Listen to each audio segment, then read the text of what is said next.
Ibo kan wori kasare wo pa na igiri ko ko joja ma be me wona inezi ibo no ne ma nya mpompo e mebo ni ba kan wori kasare we le ku mo kan wori kene o si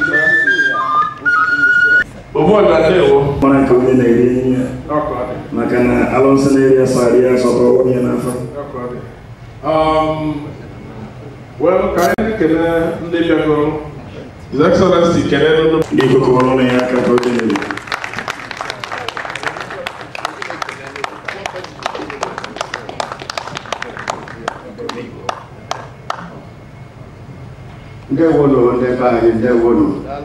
The great pleasure was won.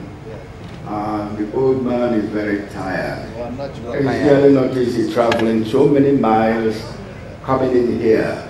All the way from Connecticut to Frankfurt, down to Port Harcourt, and then to Owerri. But it's a great pleasure indeed. It's what happened. It was going to I know, Muzukai Gebeta, Kopara Yuru, a beginning, a new beginning, a day of a new Igbo people. People with forgiveness in their hearts, people love for one another. People with respect for one another. People knowing that Igbos are one and will remain one. Amen. We can never be perfect. Amen. We are like other human beings. We should be able to know that and believe in forgiveness. Your Excellency, I can look where you can wear your pocket.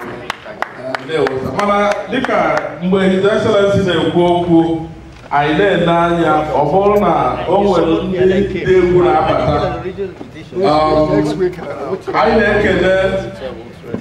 His Excellency Ochaga Commodore, a people, Oko Ukiwe, Ochaga North, all in the body way, Nico Coloniaka.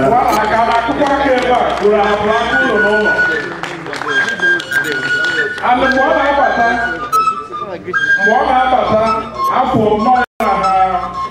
Royal Majesty Omo Obiwe. Thank you. No. Thank you. Yes, of course. I want to spend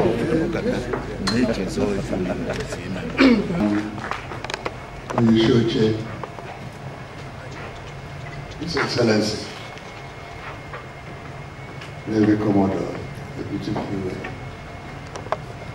Iwe, Ezai, Nayuku, Excellency, also, the Lordship, Nayuku, and the Lekenemo, no one. Unadai,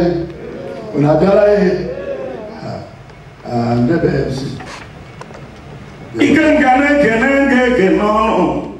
ike nga na-asị na onye nwetara evi nwetara obodo na ọkpụkpụ ụzọ n'obodo ya eri ibe ọma bụrụ nnere ọ chọrọ aka ụzọ bụ enyi ike nga adịgidegide echiche ichere chete na igbo ya adị ike nga na ọdịgbogbori gị na mma biko tụọ na ike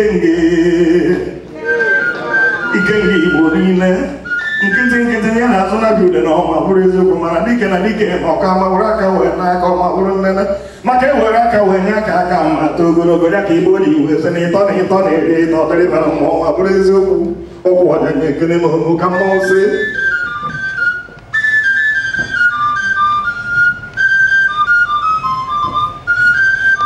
ọkwụ ọja nyọtawa adịghị obodo ya ndị tara n'ahụ ebe ike ọrụ na ya aka anyị sịrị nnọọ Bitu Oko Ukiwe GCON ọchịagha ndị Igbo ọchịagha Igbo niile ọchịagha nọ na-abụ mbụ ndị ọchịagha obi esie m ike maka o nwere mgbadụ na-ekpe ụka dike anyị zọ n'ụlọ ọchịagha Igbo ji iwe kwụrụkwa maka na eziokwu okenye anọ n'ụlọ gbazirie ude na-ekpọwa ya nọ maka na eziokwu mbọchị ndị nwe nna kafa nwe m ọgụ ọhụrụ eziokwu ma o nwere ndị a na-ene wee sụọ anya ọma bụrụ nnene afọ ndị ya egbe afọ ndị ya sọrọ na ene m ogbu ọja ndị Igbo anya ele nwa ndị mkpụmkpụ onye agbụrụ ogbu ọja oti m ibe mana ha na ọchịagha onye ọrịa ma sọrọ bụ ọma bụrụ nne na okwu a na-asa anya gwa mmadụ ya ekwu ọchịagha eke n'ọnụ dịka Igbo niile bụkwara na odogwu aka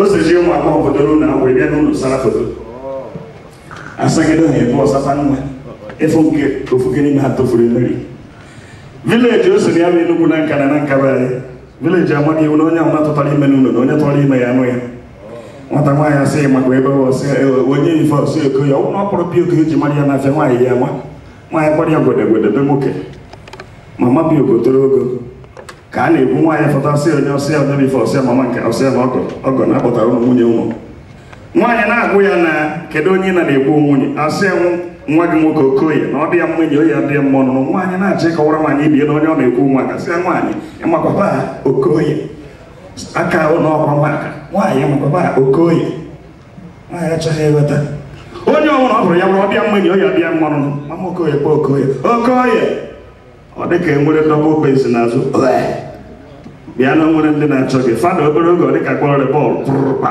mama ọgịnị si na ndị asọghị ka a na-achọ ịma nwa asị asị na ọ gị tọbara ime ka ife ikwuru ọsị na eziokwu nwaanyị obodo tiri iwu na-asịkwachi nwa ya nwa m onye sị m mba ka anyị nara ikpekwu na eziokwu sị m mba anyị ana ịfụ na nwoke anaghị na onye mkpọmkpọ ada dị iwu na igwu ka anyị gbadobewa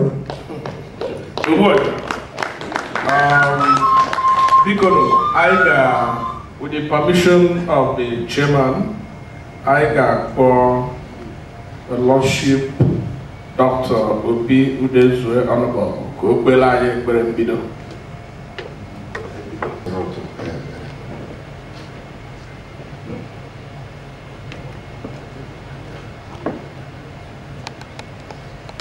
Onye nwanyị olileanya ndị Igbo dị n'ebe nọ. O nwere ebe ọzọ anyị nwere nchekwube na ọdịmma anyị ga-esi wee bịa ma bụrụ n'aka gị. Anyị na-ekene gị na ADF bụ maka ọdịmma ndị Igbo niile. N'ọlụ anyị n'isi oche wee nye onye ịrọpụtara na ndị ndu ndị Igbo na ndị eze na ndị ọchịchị ka anyị tụọ ezi alo nke ị ga-eji wee mee ka anyị gaa n'iru n'ịfụnanya na ịdị n'otu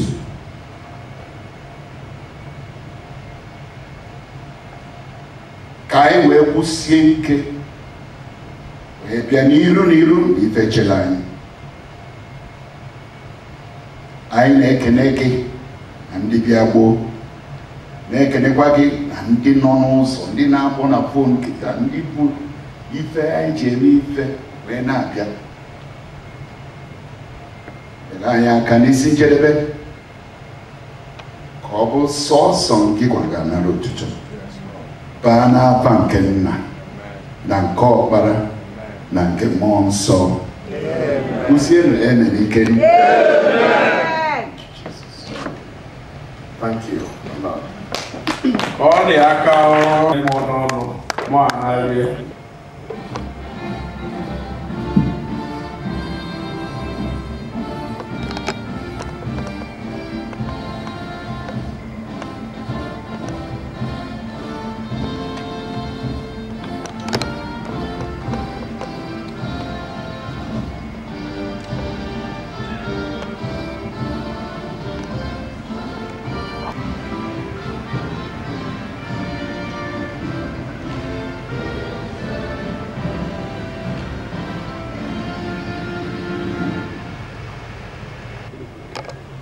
onye ekwulọbịa na anụ onye ụmụnze ụfọdụ bọọsụ ka a chatara ha ekwulọbịa ebe mmasị ha abụọ yiri onwe ha.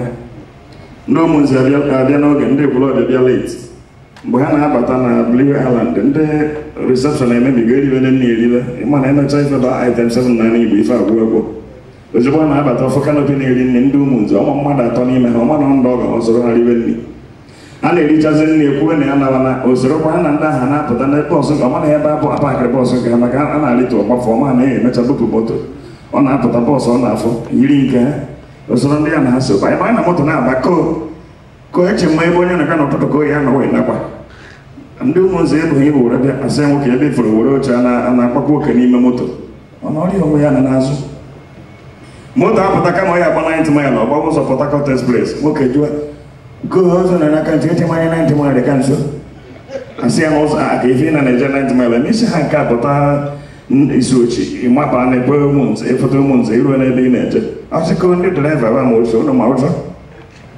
ewee buru ya pụwa isi ochi gbanata ụmụnze pụta na nkwụ ụmụnze moto gba breki onye ọ narituo nwoke ekwurọbịa nọrịkwa na moto draiva sị ya nna anyị kwurịta onye n'ebe a ka m na-ejere wasị ka onye afọ ya ka ọ gbọtụrụ mmanya onye ka ṅụrụ m ejiji nwe ebe isi bute n'ụtụtụ ka isi na eke ekwurọbịa bute m maka ọra ndabatụ ka eme na randabatụ nke ụmụnze na maghị ha machibe ojije na randabatụ eke na nke ụmụnze ka o ji efu na nna eke ekwurọbịa ebutere m ya na draiva nọrọ 15 minutes na-agba ha ebe moto si take off. At the end of the day, nwoke ji na agba ya gbakwachi moto maka nwa ife ya draiva inye gị ego ka i were ebe ị na-eje isi laị o siri ike nwoke were gbakwa moto wee naba so ị bịa mara ebe ndị be anyị nọ ka ị ghara ịnọ ebe dị iche maka ụla and Chineke mee ebere o nwepụrụ ike mmanya adị ya ife nke meziri nwoke ụmụnze na onwe ya emeghị maka nwoke ụmụnze bịara mmechi ha ndị Anambra dị Enugu na Zodiac Hotel ọma mmanya ṅụfe ego eji ya amịrị waya ọba toilet ịnya mmiri fo nwe na mmiri ba shie uwe mmadụ lọ nga nwa na chigha na dọkwụrụ na 5 minutes onwe onye ọfụrụ na pekwa December ọfọkwakwa onwe ya si nkọ mbewu ekwụrụ ụkwụ udo nye ọlụfụta onye ọzọ nye nkọ mbewu ọ na-ekwuzife na onye ọ na-agwa na-emegharịkwa na otu esi ewu ọla egwu ka m na ya na-egwu a lakwa ha ewe iwu ọkụ biko nna egwu ka anyị gbapụ ya ọsọ adị mmadụ ka aka na-eche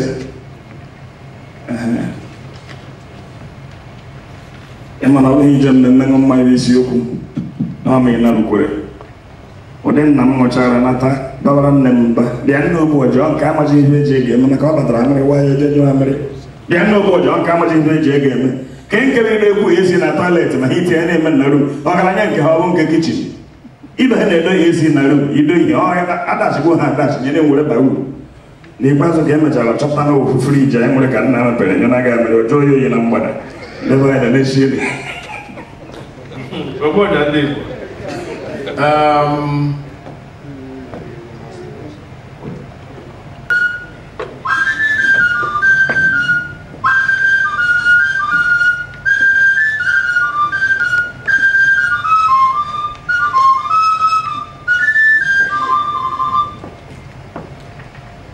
Our beloved chairman, commander, leader of our people, most respected by all, traditional rulers,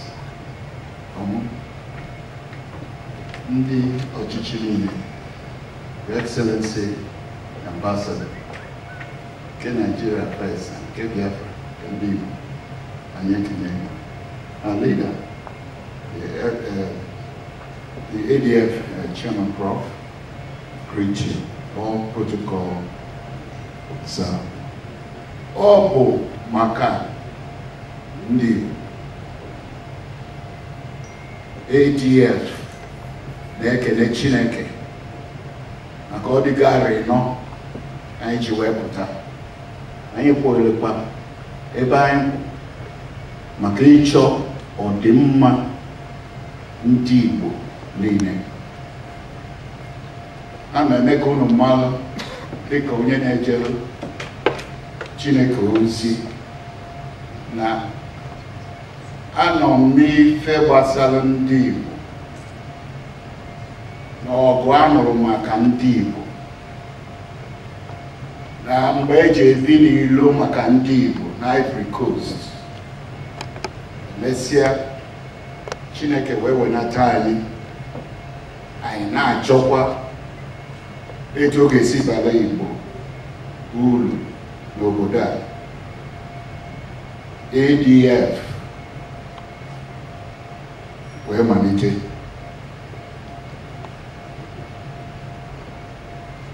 I want to quote a scripture from the Bible, and it is in Joel chapter 2, verse 18. Then will the Lord be jealous for his land and pity his people.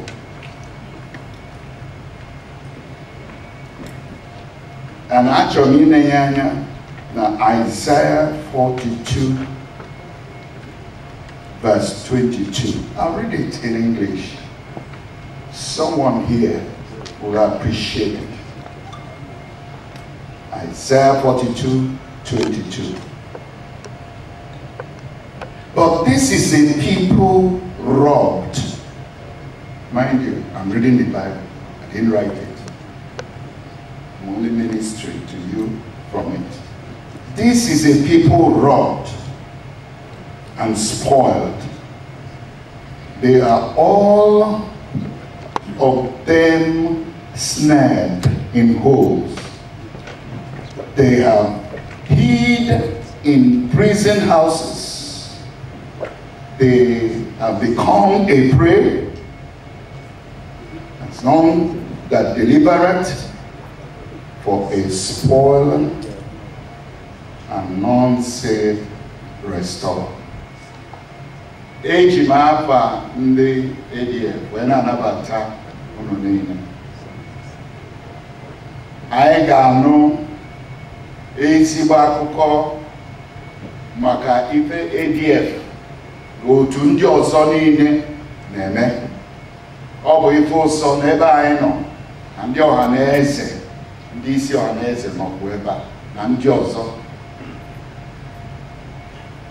Anyị ga-atụ alo maka nke gara aga na nke dị n'oge kịta na nke dị n'iru na-eche anyị. Ọ bụrụ sọsọ anyị ka ọ na-echekwa ndị na-etolite kwesị kapa mmalụ ife na-emenụ, kwesịkwa kapa nwa ọdịnanya na ọ ga-adị mma n'iru. Bigoro anyị emesigo ife niile zisi ozi maka ndị ga-abịa. Anyị na-atụgharị anya na ndị mmadụ nọ n'ụzọ na-abịa. Obi unu dere du. The meeting is well packaged. The speakers are ready. The presentation of certain material is arranged. Your meals are arranged. The atmosphere is right. Dalonu, and God bless you.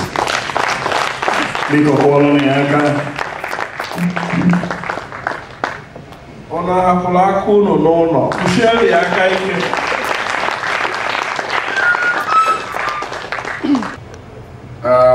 Anyị na-ayọ Prọfesọ Elochukwu Abujazi ka ọ bịakwunye ndị bịara be anyị ọjị ka anyị kwụọ ọjị wee kwunyere ọdụ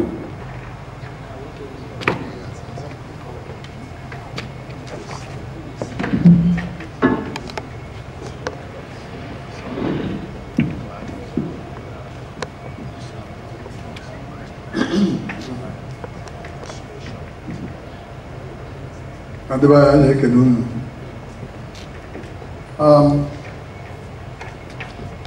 Sure, we're going to have that. I know. Yeah. I'm a Bolugo. You have no you can't get there. Only by a baby. I need to know you. Then it's nothing. I can have it. We are not a Congress, isn't it? It is. Ojia, Ojigoku, and I know we see what I can hear.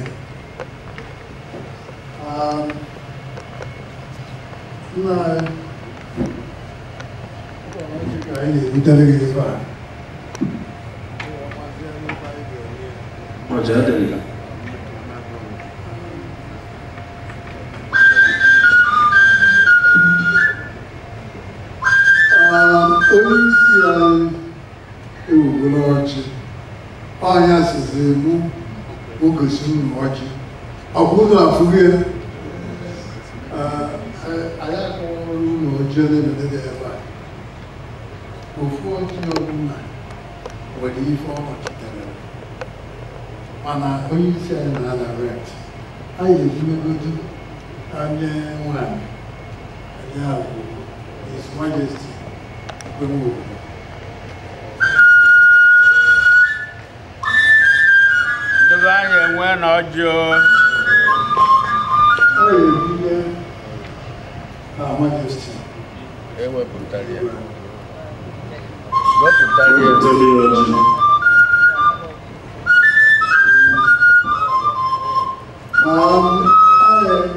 I respected Ambassador. Among Maroya Deva.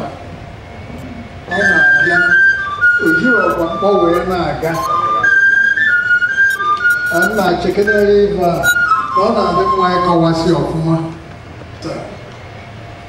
Your Excellency, we welcome you.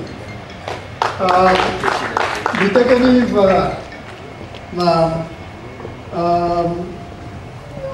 Ambassador Police. Ambassador Police. What a pochaka. Osolo Kenelian. Onyabo. Oronya Mamoro. Jara Philip. Oh, we are here.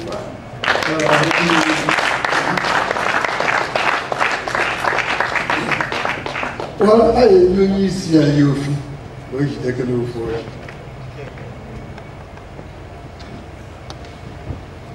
Now, ordinarily, or he sort of had out. Only enjoying my view, you will settle. That is beyond the amount. Only see a Igbo philosopher. And I don't want to talk where they are. I can go along and get that. I want to make it about you. I want to know free voyage. I'm not going to give you any. Man, I'm well, they can see my was now,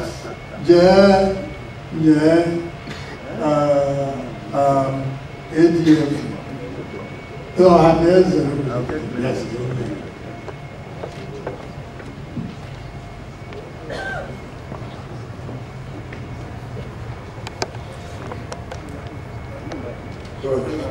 Now,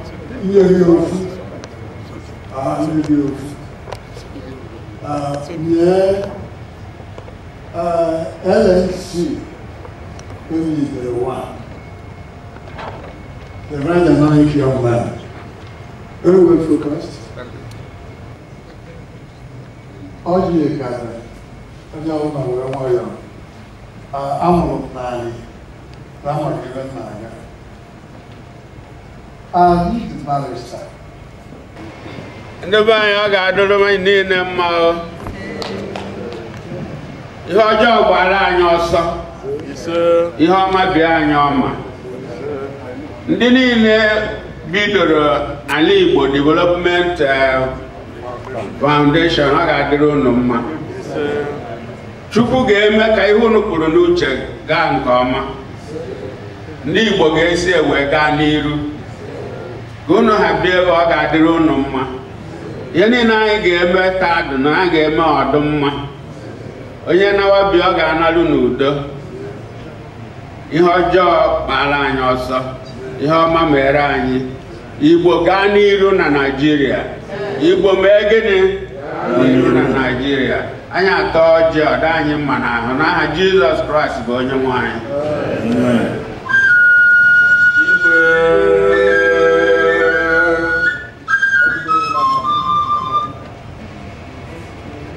Ndị na-akpa maka na ọ na-ahụ ejide oge n'aka ntị adị nne mmụọ ma were eziokwu ọkwụ jama na nwere ife na-awazi n'afa Igbo bụ Igbo eke n'ọnụ bishọp ka m bịagịrị ka m kọrọ m gị akụkọ na o nwere ife na-agba m anya mmiri bishọp na-etetere m ụra n'ụtụtụ jide ọjị n'aka mkpọkụ ndị iche ebe anyị Igbo kwuru na ndị nwụrụ anwụ na-abụ Chukwu anya ọzọ nwebe onye dị ndị wee buchie bishọp ọbụla ka m ji kpọọ ndị iche ebe anyị ndị ụka sị na nna ekpere arụsị ya ka m ji nye onye m okwu anya dịka abụ ya zụ ebe ọma n'aba ebe ọ sị na nna akpọ ndị iche na nna ekpere arụsị na onye kpọrọ ndị nwụrụ anwụ na ekpere arụsị wee kwee n'isi esoro ozi ụmụ mmadụ jee ụka ka atụọ mma mma na nwunye ya mụrụ nwa nwoke ọkwa ya ka anyị ji ruo ndị ụka bido ekpere akpọ Pọl dị asọ onye ọwụna kweghịọla anya ihe ọjọọ Pọl dị asọ dị ndị ka ọnwụgwọ asọ ọnwụgwọ akpọ Pita dị asọ jụọ ma onye dị ndị ka ọ bụ onye nwụrụ anwụ asị onye nwụrụ anwụ bishọp wee tiwe nye bụ onye Igbo nwa akpọ ya na-ekpere ọ bụrụ ikpere arụsị ma akpọ onye ọcha nwụrụ anwụ ọ bụrụ ikpere Chukwu ndị Igbo na-erukwu onye bụ okwu anyị Igbo bụ Igbo ka nnaba toni na okwu ọchị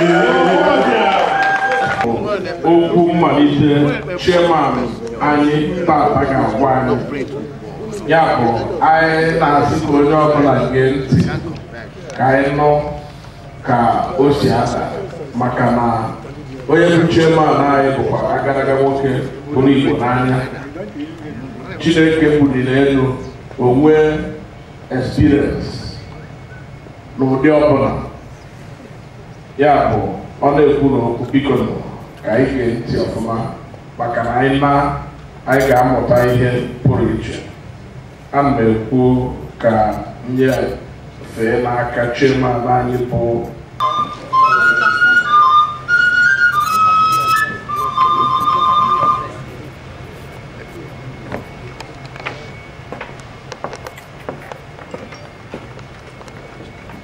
Igbo bụ Igbo ekele m unu anụbeghị m ọsịsọ unu Igbo bụ Igbo ekele m unu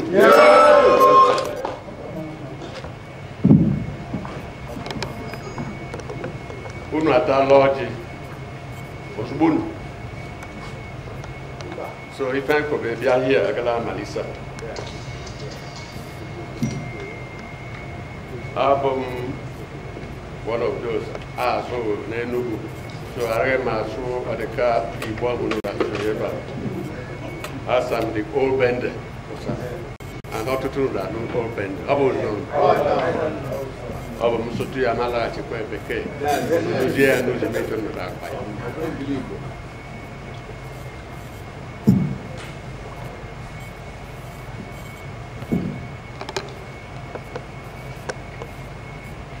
Your Majesties,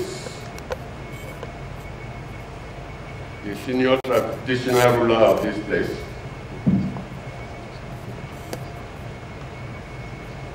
Your Majesty Obi Mata Dunkwe,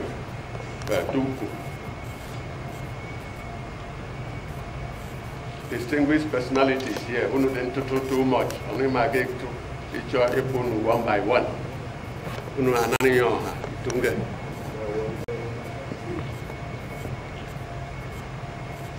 Onye isi Alaigbo Development Foundation, Professor.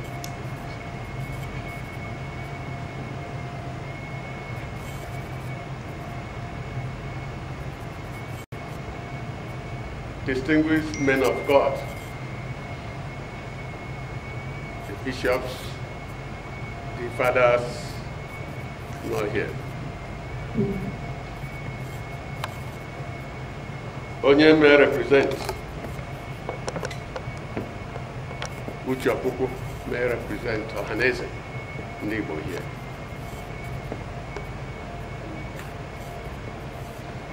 Distinguished ladies and gentlemen,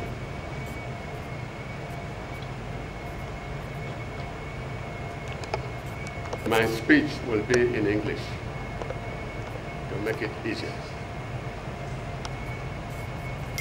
It is with pleasure, honor, and gladness that I am here today as the chairman of the occasion of the 4th anniversary celebration of the Alaigbo Development Foundation, the ADF.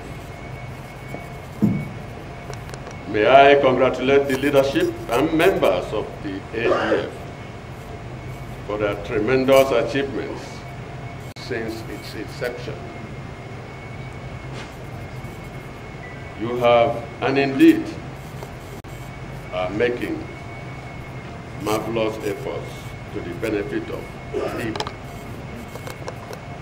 I am informed that ADF has branches in several continents and in the state capitals of Nigeria, including Lagos and Abuja. At the same time, it is working in partnership with several Pan-Igbo organizations to promote the interests of Ndigbo, and at the same time promote peaceful coexistence with the neighbors of Ndigbo. ADF should endeavor to implement positively the activities of Ohaneze and other Pan-Igbo organizations. As an effective intellectual and ideas group, spiced by businessmen, traditional and religious leaders, they should be able to analyze realistically issues that confront Ndigbo and come up with specific recommendations to aid Ndigbo leadership in decision making. There is no need for confrontations with other Pan-Igbo organizations. The ADF emphasis on development and partnership with the business class and the state governments, especially as espoused in her avowed motto, the rebuilding and development of Alaigbo and the advancement of the spirit of our culture and civilization is a noble mission indeed. Hence, I congratulate ADF on its achievements as it celebrates its 4th anniversary and encourage it to continue in that spirit and direction to build necessary bridges with our neighbors and forces with common goals, to expand the Igbo horizon, reach a momentum towards justice, equity, and fairness in the nation.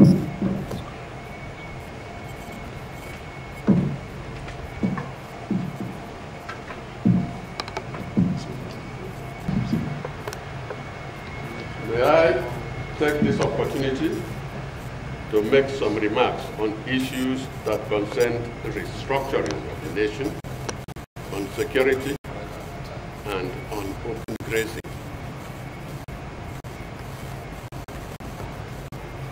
On restructuring,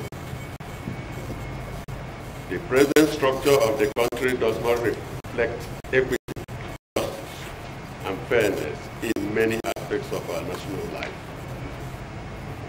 It is therefore necessary to take up the issue of restructuring to achieve equity, fairness, and freedom for the component federating units of the country.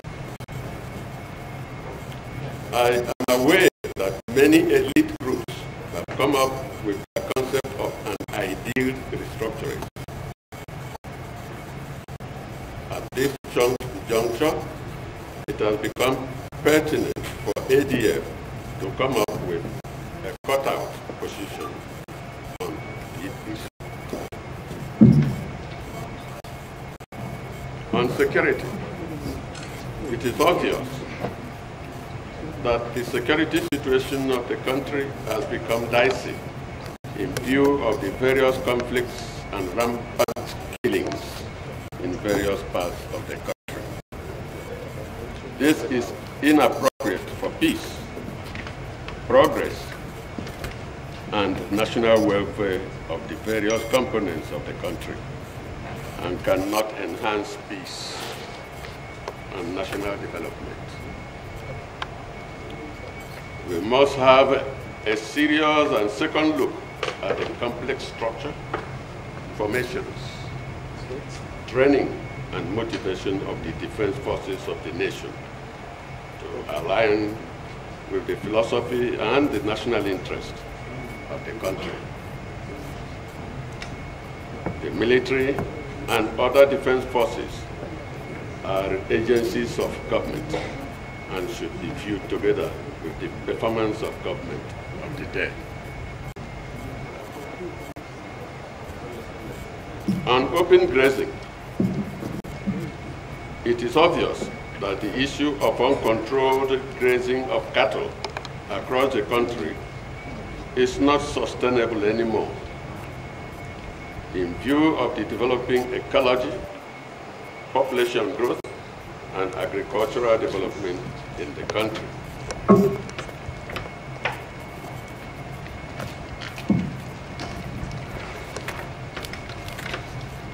The old practice of herding cattle in a medieval fashion that sustained it all this while is now obsolete in consideration with the national development strides in the country. It is therefore necessary that a serious look at redesigning animal husbandry that suits the nation at this point in time is undertaken. Definitely, the idea of herdsmen carrying military assault weapons arrogantly across the nation as if to cow down the populace is offensive and unacceptable to the Nigerian society and should therefore be immediately stopped. I wish members of the Alaigbo Development Foundation fruitful and mutually beneficial deliberations. Thank you for listening. Sena Kwaka Okwajana Mevileku Diko Kokwana Yakozo Okwajana Tala Diko Tuni Zibi I say no in Honorable the Brother Alaigbo Model 4 party I say no Okwajana Mbama Batabano to work okay credible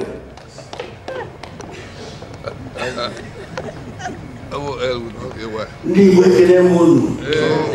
ekele munu ndị eze because that's when I'm looking for one Igbo for ndị eze ndị na-eso ndị eze ndị ọbụla chiri echichi onye ọbụla n'okwu nke ya ana m arịọ unu si unu biko gbaghara m na late m bịa ya na abịa m n'oge ọ maka ụmụ ọrụ ọsị ala ọsị ya ma ka osi na dị na abịaruru ebe a n'ọka mma na abịaruo nche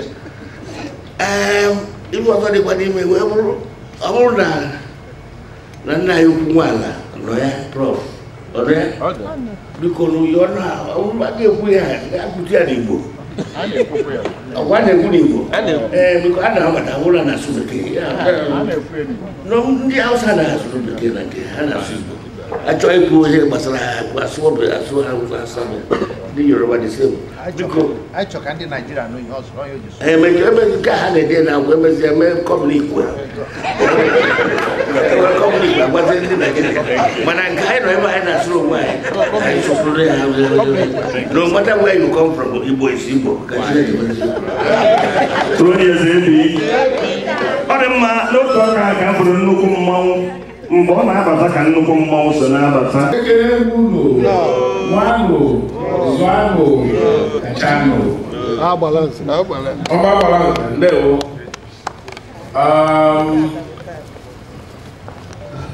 Tutu onye isi ADF agwanye okwu. Anyị ga-asị onwe ndị ifo, ndị egwu na-anọ na kụnyelu.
Gatuna ya tanzio isi ocheno. Gana nako kwa